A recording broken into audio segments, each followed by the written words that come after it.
श्रीमद् भगवद गीता हिंदुओं का प्रमुख धर्म ग्रंथ है। इसमें भगवान श्री कृष्ण के द्वारा अर्जुन को दिए गए धर्म और कर्म से संबंधित उपदेश हैं।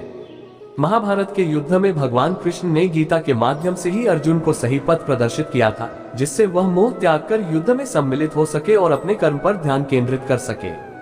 आज के समय में भी भगवद गीता के अनमोल वचन मनुष्य के लिए पथ प्रदर्शक ही सिद्ध होते हैं। आपको इन भगवद गीता को अवश्य पढ़ना चाहिए, साथ ही आपको अपने जीवन में भी अपनाना चाहिए। भगवद गीता के अनमोल वचन। हे अर्जुन, क्रोध से भ्रम पैदा होता है, भ्रम से बुद्धि व्यग्र होती है। जब बुद्धि व्यग्र होती है तब तर्क नष्ट हो जाता है, तब व्यक्ति का पतन हो जाता है।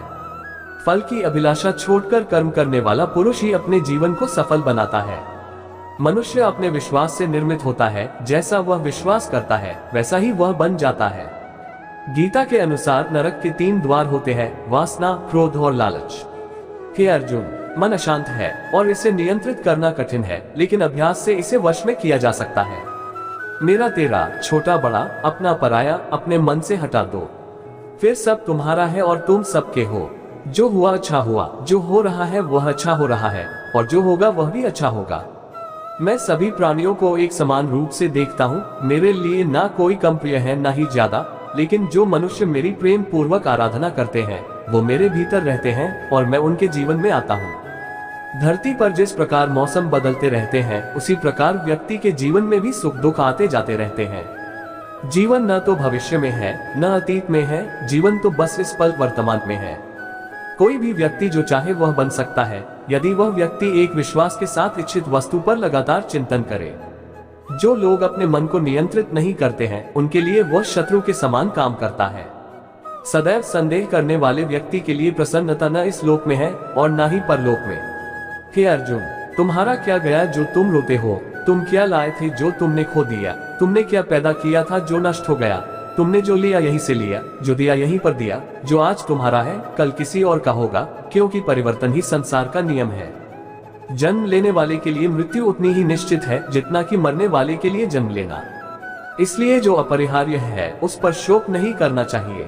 हे अर्जुन, जो कोई भी व्यक्ति जिस किसी भी देवता की पूजा विश्वास के साथ करने की इच्छा रखता है, मैं उस व्यक्ति का विश्वास उसी देवता में दृढ़ कर देता हूँ।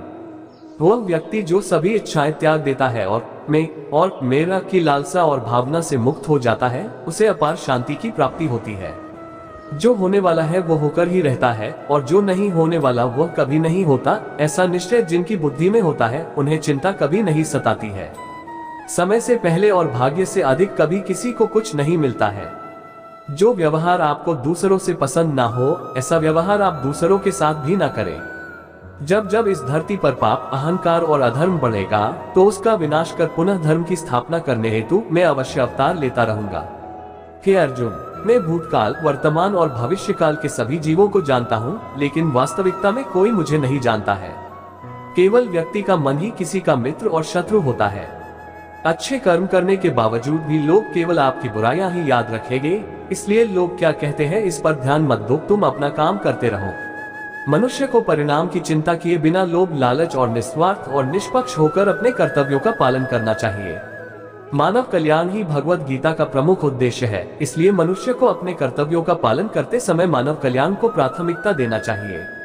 मनुष्य को जीवन की चुनौतियों से भागना नहीं चाहिए और न ही भाग्य और ईश्वर की इच्छा जैसे बहानों का प्रयोग करना चाहिए। अपने आप को भगवान के प्रति समर्पित कर दो, यही सबसे बड़ा सहारा है। जो कोई भी इस सहारे को पहचान गया है वह डर, चिंता और दुखों से आजाद रहता है। न तो ये शरीर तुम्हारा है और न ही तुम इस शरीर के मालिक हो। ये शरीर 5 तत्वों से बना है, आग, जल, वायु, पृथ्वी और आकाश। एक दिन ये शरीर इन्हीं 5 तत्वों में विलीन हो जाएगा। जब इंसान अपने काम में आनंद खोज लेते हैं तब वे पूर्णता प्राप्त करते हैं। हे अर्जुन, मैं धरती का मधुर सुगंध हूँ, मैं अग्नि की ऊष्मा हूँ, सभी जीवित प्राणियों का जीवन और सन्यासियों का आत्मसंयम भी मैं ही हूँ। मन की गतिविधियों, होश, श्वास और भावनाओं के माध्यम से भगवान की शक्ति सदा तुम्हारे साथ है। जिस प्रकार अग्नि स्वर्ण को परखती है, उसी प्रकार संकट वीर पुरुषों को। ये सृष्टि कर्म क्षेत्र है, बिना कर्म किए यहाँ कुछ भी हासिल नहीं हो सकता। जो दान बिना सत्कार के कुपात्र को दिया जाता है वह तमस दान कहलाता है। जो मनुष्य जिस प्रकार से ईश्वर का स्मरण करता है उसी के अनुसार ईश्वर उसे फल देते हैं। कंस ने श्री कृष्ण को सदैव मृत्यु के लिए स्मरण किया तो श्री कृष्ण ने भी कंस को मृत्यु प्रदान की। अतः परमात्मा को उसी रूप में स्मरण करना चाहिए जिस रूप में मानव उन्हें पाना चाहता है। आत्मज्ञान की तलवार से अपने हृदय से अज्ञान के संदेह को काटकर अलग कर दो। उठो, अनुशासित रहो। सफलता जिस ताले में बंद रहती है वह दो चाबियों से खुलती है, एक कठिन परिश्रम और दूसरा दृढ़ संकल्प। जिस तरह प्रकाश की ज्योति अंधेरे में चमकती है, ठीक उसी प्रकार सत्य भी चमकता है। इसलिए हमेशा सत्य की राह पर चलना चाहिए। अपने परम भक्तों जो हमेशा मेरा स्मरण या एक चित मन से मेरा पूजन करते हैं, मैं व्यक्तिगत रूप से उनके कल्याण का उत्तरदायित्व लेता हूँ। मनुष्य को अपने कर्मों के संभावित परिणामों से प्राप्त होने वाली विजय या पराजय, लाभ या हानि, प्रसन्नता या दैख इत्यादि के बारे में सोचकर चिंता से ग्रसित नहीं होना चाहिए। श्रेष्ठ पुरुष को सदैव अपने पद और गरिमा के अनुरूप कार्य करने चाहिए, क्योंकि श्रेष्ठ पुरुष जैसा व्यवहार करेंगे तो इन्हीं आदर्शों के अनुरूप सामान्य पुरुष भी वैसा ही व्यवहार करेंगे। जिसने मन को जीत लिया है उसने पहले ही परमात्मा को प्राप्त कर लिया है, क्योंकि उसने शांति प्राप्त कर ली है। ऐसे मनुष्य के लिए सुख दुख, सर्दी गर्मी और मान अपमान एक से है। मनुष्य का मन इंद्रियों के चक्रव्यूह के कारण भ्रमित रहता है, जो वासना, लालच, आलस्य जैसी बुरी आदतों से ग्रसित हो जाता है। इसलिए मनुष्य का अपने मन एवं आत्मा पर पूर्ण नियंत्रण होना चाहिए। नैन छिन्दन्ति शस्त्राणि नैन दहति पावकः, न चैन क्लेदयन्त्यपो न शोषयति मारुतः। भावार्थ, आत्मा को शस्त्र काट नहीं सकते और न अग्नि इसे जला सकती है, जल इसे गीला नहीं कर सकता और वायु इसे सुखा नहीं सकती।